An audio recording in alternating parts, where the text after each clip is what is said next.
असमानता और गैर बराबरी चाहे जिस भी रूप में होगी अब उसका नामो निशान मिट जाएगा, क्योंकि अब हमारे देश की व्यवस्था दुनिया।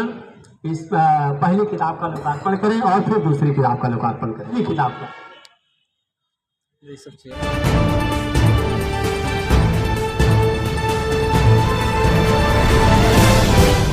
कार्यक्रम में इन दो पुस्तकों का लोकार्पण करें। तो सबसे पहले मेज पर जो है वह ऊपर रखी गई है, जो लाल कवर में पुस्तक है वो संविधान पर आधारित पुस्तक है। तो मंचासीन अतिथिगण इस पहली किताब का लोकार्पण करें और फिर दूसरी किताब का लोकार्पण करें। सर, अध्यक्ष मंडल से निवेदन है कि वो लोकार्पण पुस्तकों का लोकार्पण आरंभ करें। साथियों, जिनको फोटो तस्वीर लेनी हो वो स्वतंत्र हैं, अपना फोटो ले सकते हैं। पुस्तकों का लोकार्पण का कार्यक्रम हो रहा है। हम लोगों के बीच में पुस्तक का लोकार्पण होता हुआ पहली किताब का संविधान पर लिखी गई किताब है जो यशवंत भारती ने लिखा है, जिसका शीर्षक है कि कैसे बना भारत का संविधान और क्या रही डॉक्टर भीमराव अम्बेडकर जी की भूमिका। आप लोगों के सामने पुस्तक का लोकार्पण अतिथियों के द्वारा मंच की ओर से पुस्तकों का विमोचन होता हुआ पहली किताब आप लोगों के सामने है, जो संविधान पर लिखी गई पुस्तक। अतिथिगण जिसका विमोचन कर रहे हैं। यह किताब लेखक ने 8 वर्षों की अपनी सतत तपस्या के बाद हम लोगों के सामने ला पाने में कामयाबी हासिल की है। इसके लिए यशवंत जी को बहुत बहुत बधाई मंच की ओर से, आप सबकी ओर से। अति महत्वपूर्ण कार्य है और इसी कड़ी में सर की मदद करें आप। यशवंत जी आप मदद करें सर की। अध्यक्ष जी के साथ अन्य अतिथिगण पुस्तक का लोकार्पण करते हुए। इसके बाद हमारी दूसरी पुस्तक है जो आज लोकार्पित हो रही है, वह है संविधान पर तो नहीं है लेकिन वो कविता, गीत और गजल के रूप में हमारे सामने है, जिसका शीर्षक है यह संविधान मेरी मर्जी और आगे डैश डैश है। जिसको आप पुस्तक देखेंगे तो खुद आपको पता लगेगा कि उसके बाद क्या है। तो उसके बाद मैं भी नहीं जानता हूँ कि उस किताब में क्या है, लेकिन इतना जरूर जानता हूँ कि वह कविता में है, दोहे में है, गजल की शैली में है और गीत में है, जो हम लोगों के सामने है। और वो भी लोकार्पित होती हुई अतिथियों के द्वारा मंच से इस महत्वपूर्ण पुस्तक का लोकार्पण होता हुआ जो यशवंत की दूसरी पुस्तक है। दूसरी किताब आपके सामने है। जिनको भी तस्वीरें लेनी है वो तस्वीर ले लें। पुस्तक का लोकार्पण हुआ।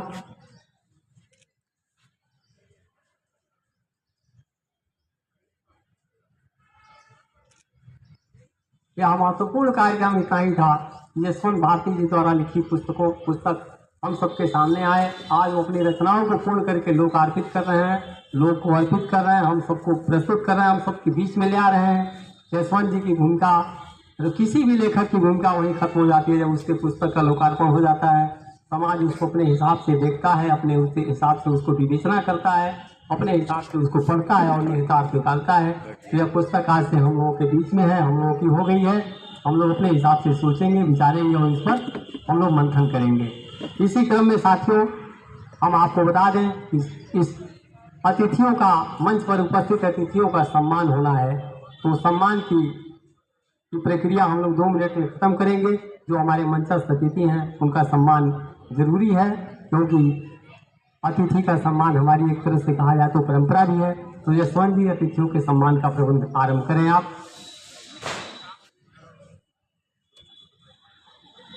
साथी राजशेखर जी यशवंत जी की मदद करें।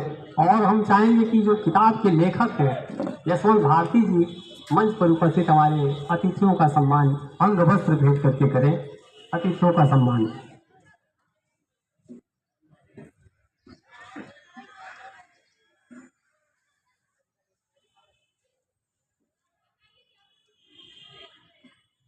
मंच पर विराजमान सदनवा बार एसोसिएशन के मंत्री राघवेंद्र प्रताप सिंह जी का सम्मान होता हुआ आज के कार्यक्रम के अध्यक्ष रामचरण जी का सम्मान यशवंत भारती जी के द्वारा, जो हम लोग के अभिभावक हैं, हम लोग के गार्जियन हैं और हम लोग को लगातार मार्गदर्शन देते रहते हैं, हम लोग को रास्ता बताते रहते हैं। दूसरे तो आज के जो मुख्य वक्ता है इंजीनियर महेश कुमार जी, जो जाने माने चिंतक हैं, उनका सम्मान यशवंत जी के द्वारा।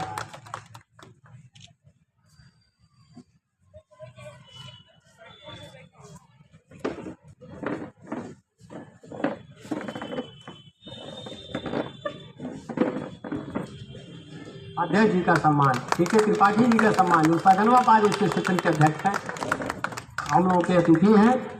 और अगले अतिथि जो हमारे हैं मंत्री जी हैं, राघवेंद्र प्रताप सिंह जी हैं, सगनवाबाद स्टेशन के प्रदेश मंत्री हैं, आपका सम्मान होता हुआ। सम्मान की इस कड़ी को हम आगे बढ़ाते हैं और हम यह निवेदन करेंगे, 2 मिनट के लिए अपने अतिथिगण से अनुरोध करेंगे। हम अपने 2 अतिथियों से, इंजीनियर महेश कुमार जी से और आदरणीय जो अध्यक्ष जी हैं पीके त्रिपाठी जी, आप सब दोनों लोग 2 मिनट के लिए बाहर आ जाइए, यहाँ सामने आ जाइए। महिला विभूतियों का सम्मान आप लोगों के हाथों होना है, तो महेश जी और त्रिपाठी जी आप 2 लोग आ जाइए। जसवंत जी आप स्वागत करने में सहयोग करें। तो हम सबसे पहले आवाज देंगे सपना श्रीवास्तव जी को। सपना जी आप सामने आ जाइए। अंग वस्त्र भेंट कर सपना श्रीवास्तव जी का सम्मान। स्त्री उत्पीड़न की घटना कहीं से भी आए, सपना का इन्वॉल्व होने में उससे देरी नहीं है। महिलाओं के उत्पीड़न के खिलाफ बुलंद आवाज है सपना श्रीवास्तव जी गोरखपुर शहर की। इस कड़ी को आगे बढ़ाते हुए हम प्रीति यादव जी से अनुरोध करेंगे कि आप आ जाएं।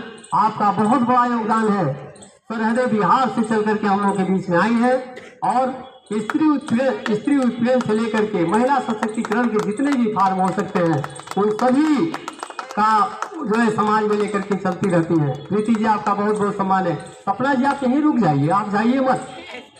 हमारी तीसरी साथी जो है मधु जी, आइए मधु जी। महिलाओं और बच्चों के भविष्य को संवारने के लिए आप अनवरत संघर्षरत रहती हैं, आपका स्वागत और सम्मान हम लोग करते हैं। मधु जी का सम्मान अतिथियों के द्वारा। जिनको भी फोटो लेने हैं अतिथियों के साथ हमारे सम्मानित विभूतियों का, वो ले लें।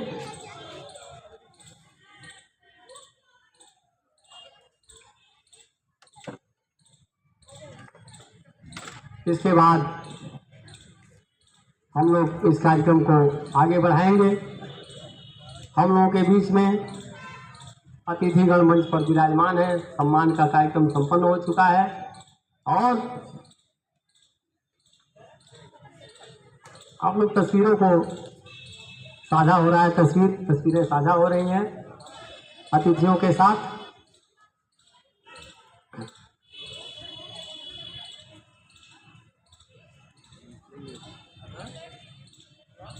इस सम्मान समारोह के बाद हम कार्यक्रम को आरंभ करेंगे। लोकार्पण का कार्यक्रम संपन्न हो गया है, कुछ बातचीत भी होनी चाहिए। हम बातचीत के सिलसिले को शुरू करेंगे। इससे पहले हम लोगों के बीच में जो हम लोगों के साथी हैं और जगन्नाथ साईं समाज सेवा मंच देवरिया की ओर से जुड़ी हुई हैं, हम चाहेंगे कि प्रिया सिंह यादव जी आएँ और आज के इस कार्यक्रम पर अपना आधार वक्तव्य प्रस्तुत करें। प्रिया सिंह यादव जी आइए।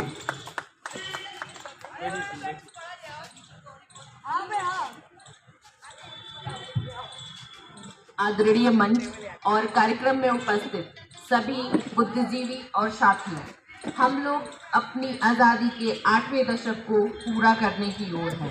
हमारा देश एक लंबे समय तक गुलामी की बेड़ियों से जकड़ा रहा है। 90 वर्ष की लंबी लड़ाई के बाद हमें आज़ादी मिली। देशवासियों में एक नई सुबह की आशा जागृत हुई और उन्हें ऐसा लगा कि हम गुलामी की जंजीरों से मुक्त हो गए। पराधीनता और गैर बराबरी चाहे जिस भी रूप में होगी, अब उसका नामो निशान मिट जाएगा, क्योंकि अब हमारे देश की व्यवस्था दुनिया की सबसे बड़े लोकतांत्रिक व्यवस्था के रूप में संचालित होगी। हमारे देश में अपना संविधान होगा। साथियों, हमारे देश का संविधान दुनिया का सबसे बड़ा संविधान कहलाता है, जिसे बनकर तैयार होने में लगभग 2.5 वर्ष का समय लगा। संविधान की महत्ता पर अनेक किताबें लिखी गई, लेख आलेख प्रकाशित हुए और अक्सर तरह तरह के वक्तव्य हम सबके सामने आते रहते हैं। आजकल के इस कार्यक्रम में सबसे मोस्ट इम्पोर्टेंट बात यह है कि संविधान के निर्माण प्रक्रिया पर एक पुस्तक हम सबके सामने है। भारत के संविधान को बाबा साहेब डॉक्टर भीमराव अंबेडकर जी के नाम से जोड़कर देखा जाता है, लेकिन कैसे बना यह संविधान और क्या रही डॉक्टर भीमराव अंबेडकर जी की भूमिका, इस पर कोई कहते सुनते नजर नहीं आता। आज का दिन बेहद खास है बिकॉज इसी तथ्य के संबंधित एक पुस्तक हम सबके सामने है। जानिए कैसे बना भारत का संविधान, निर्माण प्रक्रिया और क्या रही बाबा साहेब भीमराव अंबेडकर जी की भूमिका। यह पुस्तक अनेक रहस्यों से पर्दाफाश करते हुए हमें प्रूफ के साथ बताती है कि यह सही जानकारी से भी रूबरू कराती है, ऐसा मेरा प्रबल विश्वास है।